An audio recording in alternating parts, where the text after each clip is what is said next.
क्या ये मुमकिन है कि कोई हुकूमत इंडिया की जो बेगैरती है, जो बेहिसी है वहाँ की मोदी सरकार की टुवर्ड्स कश्मीरीज, उसका तस्करा किए बगैर रह सके? ये मुमकिन नहीं है किसी बाशऊर मुसलमान के लिए। पाकिस्तान में आपका ख्याल है कि लोग इस बात को बर्दाश्त करेंगे कि आप जो है वो इसराइल को तस्लीम कर लें?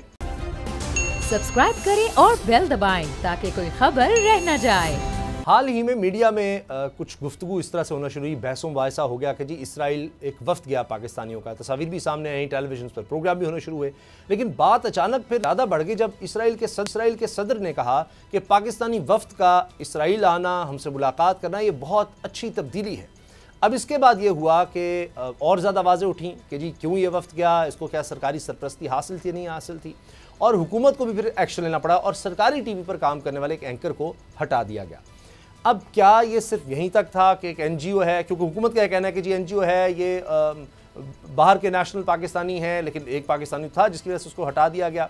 तो ये क्यों है कि हर कुछ अरसे के बाद हम देखते हैं कि पाकिस्तान में ये एक सोच पैदा होती है कि कुछ दबाव है।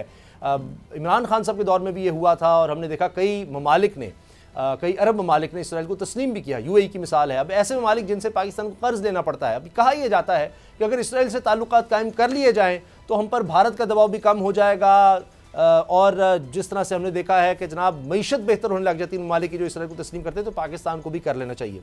लगारी साहब, आपको क्या लगता है कि ये सिर्फ एक कोशिश थी कि कुछ इसराइल को तस्लीम करने के लिए एक हालात पाकिस्तान में बने, ये कोशिशें हर कुछ अरसे बाद होती हैं, या ये कोई एक अलग से बस इंसिडेंट था और ऐसे ही मीडिया में हाईलाइट हो गया? देखिए उसामा, जो हकीकतें हैं वो कभी छुपती नहीं है। ये इस तरह की एफर्ट्स जो हैं वो इस्टेब्लिशमेंट की सतह पर नहीं हुई हैं, हुकूमत की सतह पर भी नहीं हुई हैं। देखिए मेरे ज़ाती इल्म था, मैंने एक ट्वीट भी किया है। मुझे ज़ाती तौर पर मालूम है कि पीटीआई के पंजाब से एक रुकन असम्बली के भाई एक वफ्द लेकर बरतानिया से इसराइल गए और बैतुल मुक़द्दस गए, यरूशलेम गए, और ये मेरे इल्म में था। लेकिन ये बात मुझे मालूम है कि वो बरतानवी शहरी हैं और वहाँ से बरतानवी मुसलमानों का एक वफ्द लेकर आए, और बरतानवी मुसलमान मुख्तलिफ मुल्कों से हैं, उनका एक वफ्द लेकर गए, और वो पीटीआई के रुकन के सगे भाई हैं, ये मुझे मालूम है। अच्छा। लेकिन मैं इसको स्कैंडलाइज इसलिए नहीं करता हूँ कि मुझे वो वहाँ के शहरी हैं, उनके पास पासपोर्ट है बरतानिया के, वो जब चाहें वहाँ चले जाएँ इसराइल।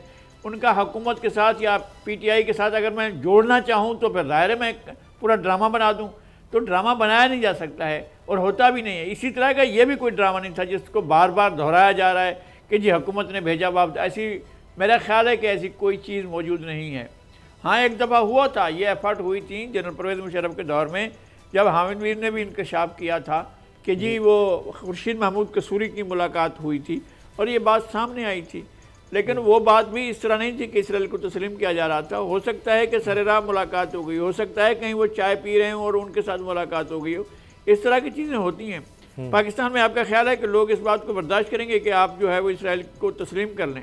मुझे उसके ठीक या गलत होने पर बहस नहीं है, और मैं इस बात के हक़ में नहीं हूँ कि जब तक आपके मसाइल हल नहीं होते हैं, जब तक फ़लस्तीनियों को उनकी आज़ादी नहीं मिलती है, जब तक फ़लस्तीन को एक मुकम्मल रियासत तौर पर तस्लीम नहीं किया जाता है, जब तक गज़ा और गरब उर्दन के इलाकों में, जबकि बैरूत के अंदर जब फ़लस्तीनियों पर मुज़ालिम के पहाड़ ख़त्म नहीं होते हैं, आप इसराइल को तस्लीम करें और इसराइल के साथ कुछ ताल्लुकात कायम करें। मुझे नहीं लगता है कि ऐसा हो सकेगा, और ना मैं उसके हक़ में हूँ किसी सूरत में भी कि फ़लस्तीनियों को आज़ादी मिले बगैर हम बात करें।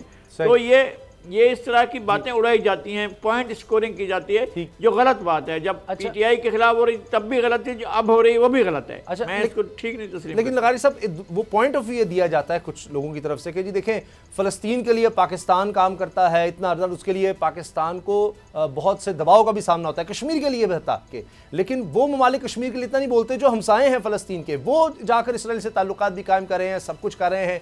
ये हमारे ही लिए दर्द रह गए हैं, हमारे लिए तकलीफ़ें रह गई हैं, पाकिस्तान ने क्यों ये अलम उठा कर रखना है? मैं इस चीज़ का बिल्कुल कायल नहीं हूँ। मैं कहता हूँ कि जहाँ जो चीज़ गलत हो रही है, बतौर मुसलमान, बतौर इंसान, एक आज़ाद रियासत के शहरी के हमारा फ़र्ज़ है कि हम उसके खिलाफ खड़े हों, चाहे सारी दुनिया जो है वो तस्लीम भी कर ले।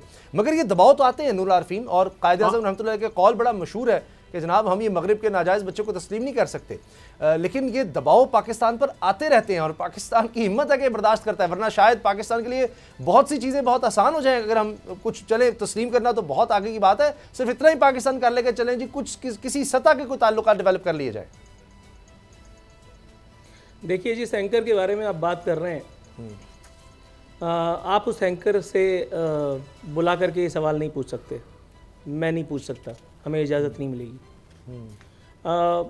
वो एंकर उसको जो नौकरी दिलवाता है, उसको जो इस्तेमाल करवाता है, करता है, मैं ये ज़ाती हैसियत में इसलिए जानता हूँ क्योंकि एक मरतबा मेरी लॉटरी निकलने वाली थी दौरे स्ट्रगल में। अच्छा। मेरी सारी चीज़ें तय हो गई थी, एक जगह मैंने मॉक रिकॉर्ड करवा दी, सारी चीज़ें हो गई, एक चैनल की मैनेजमेंट ने ओके कर दिया, सब कुछ हो गया। उसके बाद एक मुक़द्दस टेलीफोन कॉल आई और उस चैनल की मैनेजमेंट उस मुक़द्दस टेलीफोन कॉल का वज़न बर्दाश्त न कर सकी।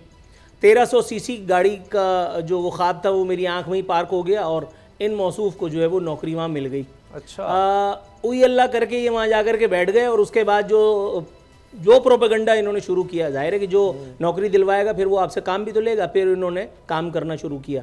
ये बाहर की फ़्लाइट है, इसमें कोई दो राय नहीं है, ये लोकल आदमी नहीं है, हम हमारी तरह पुलिया के उस पार से नहीं आए हैं। स्ट्रगल इस तरह से, अब जिस तरह से हम घसीटते हुए आज तक कर रहे हैं, उस तरह से इन्होंने ख्वाब में भी नहीं सोची। आप इनसे नहीं पूछ सकते।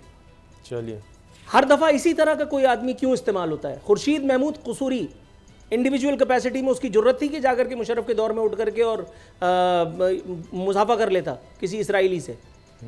ये सब किसी न किसी जगह से या तो आशीर्वाद होती है या तो नॉलेज में ला करके कहीं ना कहीं किया जाता है। पाकिस्तान में किसी की मजाल है कि किसी से ये बात ख्वाब में भी सोते हुए कर दे कि यार वो इसराइल को तस्लीम हमें कर लेना चाहिए? मुमकिन है? हम भारत की फिल्मों को देख करके अपनी छुट्टियां गुजारते हैं, ठीक है, हम इस हद तक बेहिस ज़रूर हो गए, लेकिन क्या ये मुमकिन है कि कोई पाकिस्तानी कश्मीरी भाइयों के दर्द से नाआशना हो? क्या ये मुमकिन है कि कोई हुकूमत इंडिया की जो बेगैरती है, जो बेहिसी है वहाँ की मोदी सरकार की टुवर्ड्स कश्मीरीज़, उसका तस्करा किए बगैर रह सके? ये मुमकिन नहीं है किसी बाशऊर मुसलमान के लिए, या बाशऊर भी छोड़ो, किसी मुसलमान के लिए मेरा ख्याल है ये मुमकिन नहीं है। इसराइल से ताल्लुकात की फप्तियाँ सिर्फ एक मखसूस लेवल पर कसी जाती हैं। जिन्होंने इसराइल के पासपोर्ट, हमारे पासपोर्ट को इसराइल के लिए बिल्कुल इनवैलिड कर रखा है, ये उन्हीं जगहों पे ये सारी डिस्कशंस भी होती हैं। अप्रूवल अगर खुदा न खास्ता कभी आई तो वहाँ से आएगी, उसके बाद फिर उसको मीडिया में लाया जाएगा, फिर उसके बाद इसको हुकूमतों को दे दिया जाएगा ताकि इसको पब्लिक कर दिया जाए और फिर ये मामला हो जाए। अभी तक ये नहीं हुआ और आइंदा होने का इम्कान भी नहीं है। इसलिए सिर्फ ये टेम्परेचर चेक करने के लिए इस किस्म का छिछोरापन किया जाता है ताकि मालूम किया जा सके कि अगर इस तरह का कोई शोशा छोड़ा जाए, पब्लिक तो वैसे ही परेशान है, आटा, घी, महंगाई, हमने उसको लाइन में लगा दिया,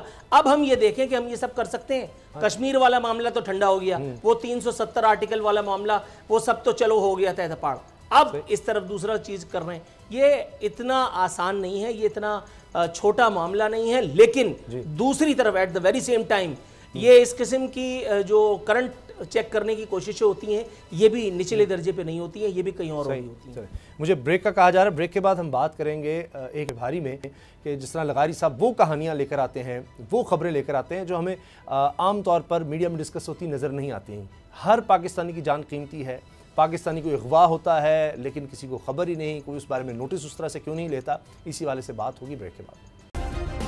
सब्सक्राइब करें और बेल दबाएं ताकि कोई खबर रह न जाए।